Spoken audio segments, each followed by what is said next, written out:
lagi bersama saya Rene Muhammad Fadila. Saya adalah mahasiswa Teknik Elektro UIN Sunono Gunung Jati Bandung, Fakultas Sains dan Teknologi.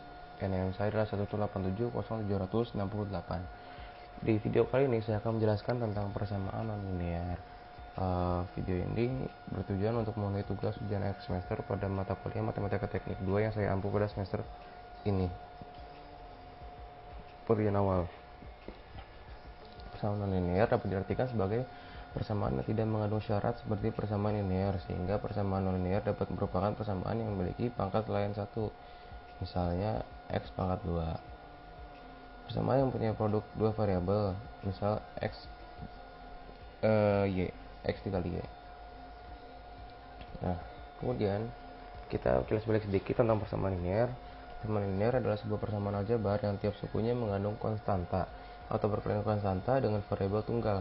Persamaan ini dikatakan linear sebab hubungan matematis ini dapat digambarkan sebagai garis lurus dalam sistem koordinat kartesius. Nah, disini kita lihat persamaan aljabar variabel tunggal. Artinya ketika kita ketemu x, ya sudah x saja, y, y saja. Nah, dia digambarkan sebagai garis lurus. Ciri-ciri dari sistem persamaan ini ya, sistem koordinat kartesius. Nah, sebagai ketahui persamaan linear itu ada dua, PLDV dan SPLDV.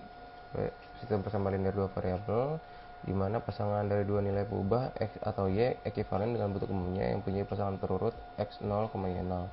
Kemudian SPLDV atau sistem persamaan linear tiga variabel sebenarnya sama dengan SPLDV, hanya saja bertambah satu variabel, itu variabel z di sini, sehingga variabelnya ada 3, x0, y0 dan z.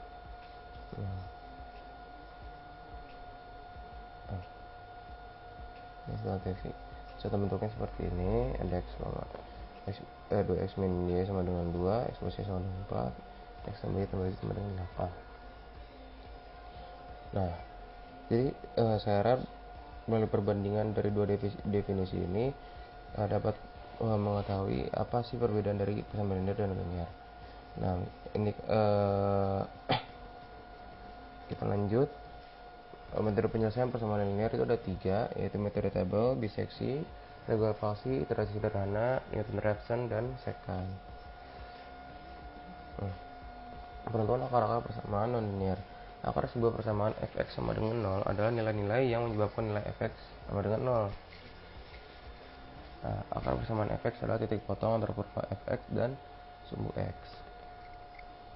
Maksudnya apa? Akar sebuah persamaan fx sama dengan 0 adalah nilai x yang menyebabkan nilai fx sama dengan 0. Sehingga ya ketika kita masukkan akar persamaan fx sama dengan 0, ya, maka nilai x ini menyebabkan nilai fx sama dengan 0. Artinya mempengaruhi. Nah, untuk grafik persamaan non-linearnya kurang lebih seperti ini. Nah, tadi kan kalau misalnya grafik persamaan linear itu setelah disebutkan tadi bahwasanya garis lurus sebagai garis lurus pada sistem koordinat kartesius. Ya, kurang lebih seperti ini. Sehingga di sini ditemukan titik potong. Di sini x 1, y 1. Misalnya di sini x 2, y 2.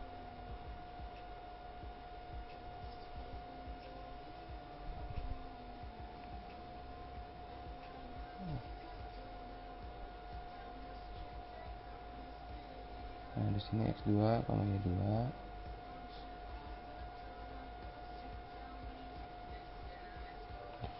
Lebih seperti ini. Nah, sedangkan grafik persamaan linear bentuknya itu bukanlah garis lurus, melainkan bisa jadi sebuah grafik sinusoidal atau mungkin grafik yang berupa parabola.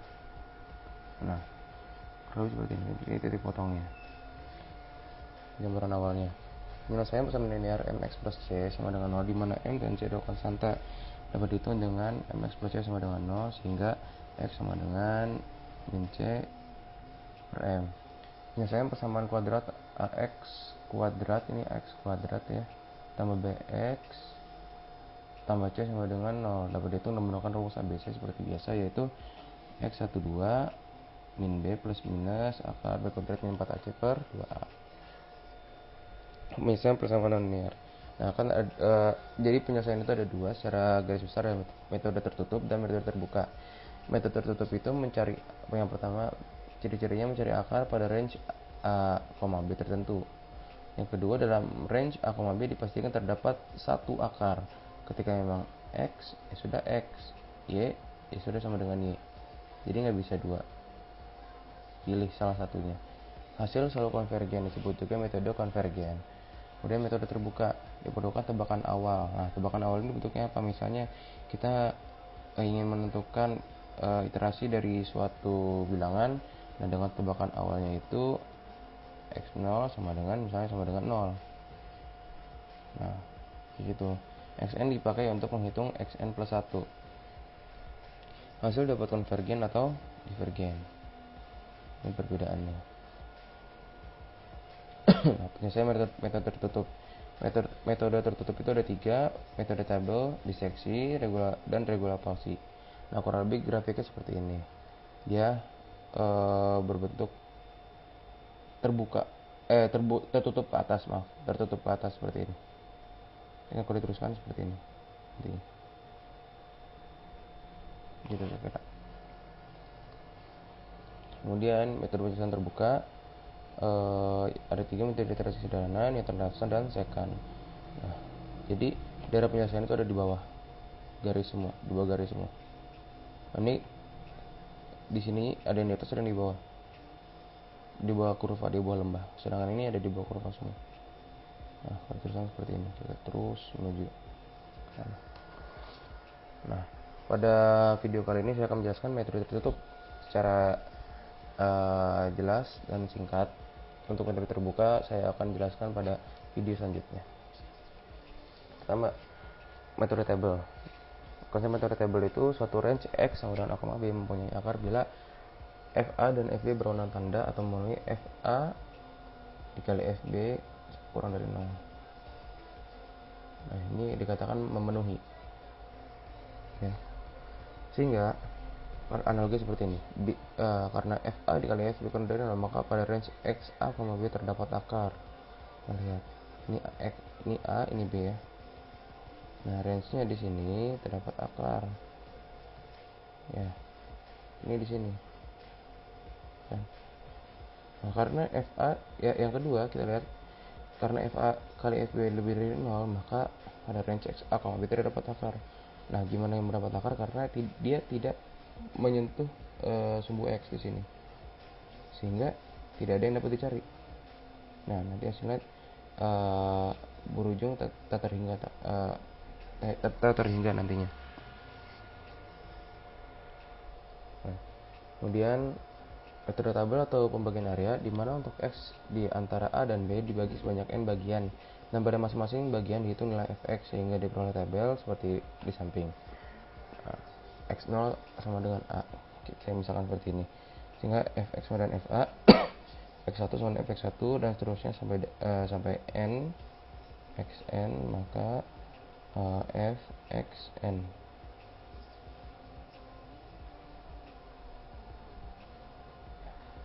Nah, Xn sama dengan B, maka F sama dengan B. Algoritmanya seperti ini, itu bisa dibaca dan terlihat mudah juga untuk metode tabel. Nah, contoh soal dengan metode tabel. Selesaikan persamaan X tambah F pangkat X sama dengan 0 dengan range X sama dengan min 1, 0. Nah, maksudnya apa range itu? Berarti kita buat iterasi dari min 1 sampai 0. Nah, di sini untuk mendapatkan penyelesaian dari persamaan di atas, range X sama dengan min 1,0 dibagi 10, sehingga dari min 1,0 min 1 menuju 0 kita bagi 10, dapatlah tabel seperti di samping. Nah, kemudian Vx-nya kita masukkan ke persamaan ini sehingga didapatkan nilai Fx. Nah, dengan melihat tabel di samping, kita lihat bahwasanya nilai Fx yang sangat mendekati 0 itu ada di angka 0, ketika X bernilai min 0,6 dan min 0,5. Lihat sini. Nah, ini mendekati 0 juga mendekati 0, sedangkan lainnya masih jauh. Maksudnya masih jauh tuh apa? Errornya masih banyak. Nah, errornya masih banyak. Seperti kita ketahui, pada penyelesaian persamaan non linear ini kita mencari error yang paling sedikit atau mendekati nilai yang paling sempurna, mendekati 0. Nah, sehingga kita ambil hipotesa pertamanya min 0,6 dan min 0,5. Nah, dari tabel diperoleh penyelesaian berada di antara min 0,6 dan min 0,5 dengan nilai fx sekian dan sekian. Sehingga dapat diambil keputusan penyelesaiannya adalah x sama dengan min 0,6 karena x min 0,6 lebih mendekati 0 di sini dibandingkan dengan x sama dengan min 0,5. Nah, pada metode tabel kita bisa membagi 10 bagian lagi dari min 0,6 sampai dengan min 0,5. Artinya ketika kita membagi nilai atau akar-akar ini, maka kita akan mendapatkan nilai yang semakin mendekati 0 atau semakin sempurna. Nah, maka diperoleh fx terdekat 0 pada min 0,57 ketika kita membagi lagi. Nah, nilainya adalah segini. Sudah sangat mendekati 0. Artinya hampir menuju sempurna, error semakin kecil. Bisa grafik penyelesaiannya x tambah e pangkat x sama dengan 0 dengan range x min 1,0. Ini tegak kurus ke atas ya. Agak tegak kurus, agak belok, agak sedikit bengkok. Nah, kelemahan metode tabel. Metode ini secara umum sulit mendapatkan penyelesaian dengan error yang kecil. Karena itu metode ini tidak digunakan dalam penyelesaian persamaan non-linear. Tapi metode ini digunakan sebagai taksiran awal mengetahui area penyelesaian mana yang benar sebelum menggunakan metode yang lebih baik dalam menentukan penyelesaian. Nah, yang kedua, metode biseksi. Metode ini adalah metode tabel di mana area dibagi menjadi n bagian. Hanya saja metode biseksi ini membagi range menjadi dua bagian. Dari dua bagian ini dipilih bagian mana yang mengandung akar dan yang bagian mana tidak mengandung akar dibuang. Hal ini dilakukan berulang-ulang hingga diperoleh akar persamaan. Nah, lebih jelasnya mungkin kita lihat slide selanjutnya. Nah, repeated bisection. Jika FA dan FB berlawanan tanda, maka akar persamaan dari maka memiliki akar persamaan A dan B. Yang terlihat di sini A dan B. Ya, ini akar persamaan dari grafik ini fx. Nah, seperti yang kita ketahui tadi, biseksi adalah membagi range menjadi dua bagian. B itu 2. Kita bagi jadi dua bagian sehingga kita dapatkan nilai C di sini. Nah, di mana nilai C adalah A plus B sama dengan 2. Dapatkan nilai C di sini. Ya. Kemudian untuk mendapatkan nilai yang semakin mendekati 0, kita wilayah C ini kita bagi 2 lagi. Artinya kan di sini ada 1. Nah, di sini nggak dipakai, ini dibuang. Nah, kita bagi 2, dapatlah ini. Nah, ya kan? Nah, ini saja, ini tidak dipakai karena harus memenuhi persamaan awal tadi F A dikali FB harus kurang dari sama dengan 0. Kita ambil yang di bawah. Kemudian kita bagi 2 lagi di sini. Dapat yang ini. Yang atas ini kita buang. Dari sini kita bagi 2 lagi. Ini sama ini. Yang atas ini kita buang. Sehingga sampai yang paling kecil di sini. Artinya ini mendekati error yang sangat mendekati 0, nilai sangat mendekati 0, sehingga errornya sangat kecil. Nah, ini rumusnya untuk membagi 2 konsep dasarnya. Nah, untuk menggunakan metode biseksi terlebih dahulu ditentukan batas bawah atau A dan batas atas B. Kemudian dihitung dengan nilai tengah. Dihitung nilai tengahnya. Nah, dari nilai X ini perlu dilakukan pengecekan keberadaan akar secara matematis. Suatu range terdapat akar persamaan bila FA dan FB berlawanan tanda atau dituliskan seperti ini. Setelah diketahui bagaimana terdapat akar, maka batas bawah dan batas atas diperbarui sesuai dengan range dari bagian yang punya akar. Seperti yang sudah dijelaskan tadi ya di sini. Ini algoritmanya. Saya harap juga dapat memahami, karena memang ini sedikit terlihat mudah. Kita langsung contoh soal metode biseksi. Berdasarkan persamaan xe pangkat min x tambah 1 sama dengan 0 dengan menggunakan range min 1, 0. Maka kita peroleh iterasi sebanyak 10 kali sebagai berikut. Kita dapat a nya min 1, b nya sama dengan 0. Maka kita masukkan nilai x nya di sini, fx nya di sini, maka dapat nilai ini.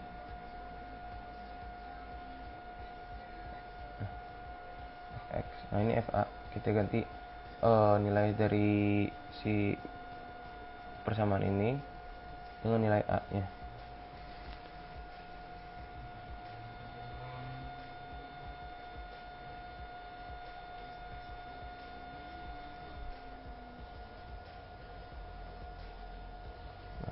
Kita dapat analogikan dengan garis ya. Sini misalnya kita mendapatkan batas atas, batas bawah. Sini ada min 1 sama 0. Kita cari titik tengahnya, seperti halnya yang tadi, C tambah sama dengan A plus B bagi 2. Nah, A plus B bagi 2, maka dapatkan nilai 0,5.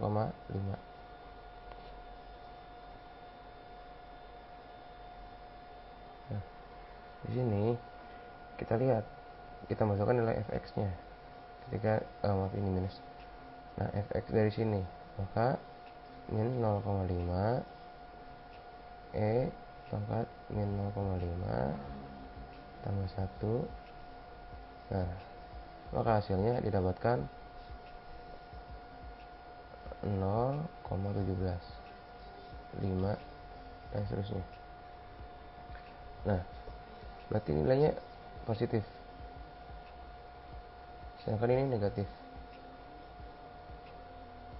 nilai a nya. Nah, kita lihat di sini.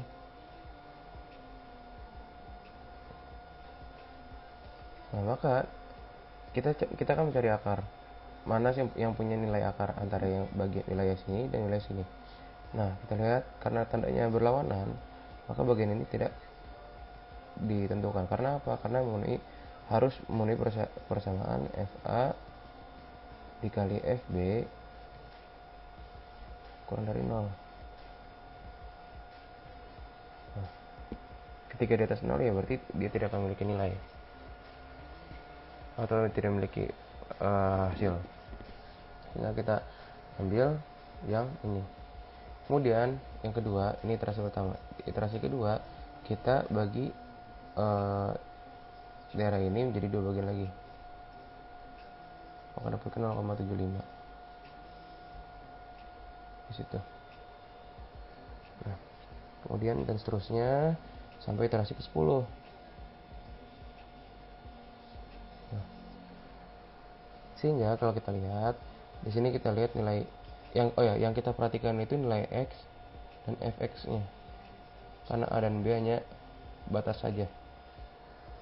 Nah, jika kita lihat di sini nilai fx yang sangat mendekati 0 itu ada pada ketika iterasi ke-8, di mana nilai x bernilai 0,56 dan nilai fx-nya 0,002. Nah, dan ini juga sama, 3 ke bawah, iterasi 8 sampai 10. Kita lihat di mana x sama dengan a plus b dibagi 2 per iterasi ke 10 diperoleh nilai x min 0,567,56738 dengan fx min 0,006, sehingga yang kita ambil yang ini karena mendekati 0. Untuk menghentikan iterasi dapat dilakukan dengan menggunakan toleransi error atau iterasi maksimum. Catatan dengan menggunakan metode biseksi dengan toleransi error 0,01 dibutuhkan 10 kali iterasi. Semakin teliti, maka semakin besar jumlah iterasi yang dibutuhkan. Nah, kita lanjut yang ketiga, metode regula falsi. Metode pencarian akar persamaan dengan memanfaatkan kemiringan dan selisih tinggi dari 2 titik batas range, 2 titik A dan B pada fungsi fx digunakan untuk mengestimasi posisi C dari akar interpolasi linear, dikenal dengan metode false position. Nah, dengan metode ini lebih memanfaatkan kepada slope ya, di sini slope atau kemiringan.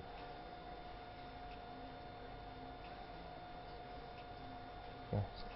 dan selisih tinggi. Kita lihat di sini slope atau kemiringan dari FB min FA dibagi B min A. Nah, ini rumus awal slope-nya, dimana nilai FB sama dengan 0 dikurangin FA. Nah, dibagi C min A, karena nilai B di sini sama dengan nilai C, dimana nilai C ini sama dengan 0 ya. Ini kita beri nilai C, dimana C ini sama dengan 0. Maka C min A sama dengan F min A, F min FA dikali B min A per FB min FA. Nah, kita dapat menemukan nilai C nya sama dengan A min FA dikali B min A per FB min FA. Nah, ini teoremanya sama seperti yang sudah saya jelaskan tadi, dimana X sama dengan B min FB dikali B min A per FB min FA, sehingga didapatkan nilai AFB min BFA per FB min FA. Ini algoritmanya. Nah, contohnya, selesaikan persamaan XF pangkat min X plus 1 sama dengan 0 pada range 0 X sama dengan 0, min 1. Nah, iterasinya saya pakai di sini 20 kali ya. Nah, dimana nilai sama seperti yang tadi, kita menentukan batas awalnya min 1 dan 0. Nah, kita dapatkan nilai X nya min 0,3678. Maka kita masukkan nilai X tersebut ke fungsi ini, sehingga minus 0,36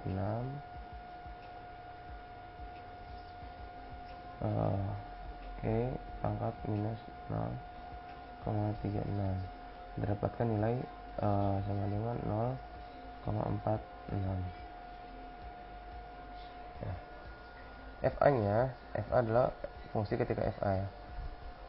Ketika ini kita masukkan nilai X nanti kita masukkan nilai A yang didapatkan ini, dan FB pun sama FB.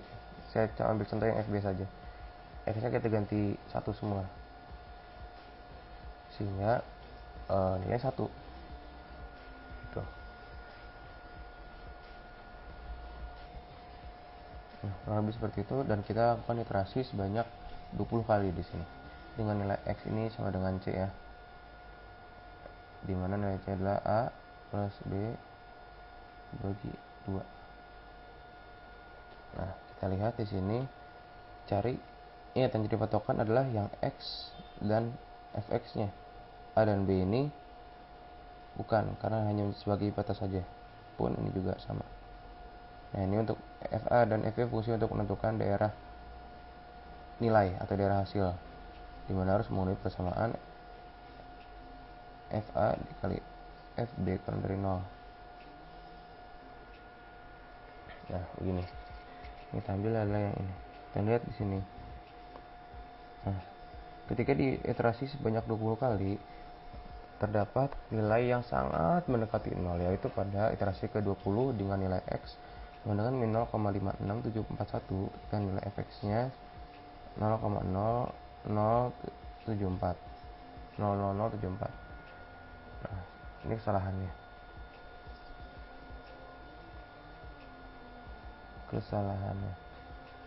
Atau error. Nah, sehingga semakin kecil. Maka kita ambil ini sebagai nilainya.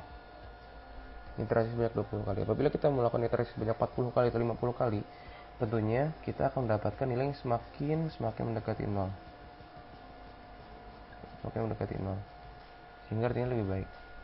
Kurang lebih seperti itu untuk metode terbuka pada metode tertutup pada penyelesaian persamaan nonlinear. Untuk metode terbuka saya akan lanjutkan pada video selanjutnya. Terima kasih, mohon maaf apabila ada kesalahan, mohon diluruskan pada kolom komentar. Like video ini apabila kalian menyukainya, dan kasih masukan-masukan like kepada saya melalui kolom komentar di bawah. Terima kasih. Assalamualaikum warahmatullahi wabarakatuh.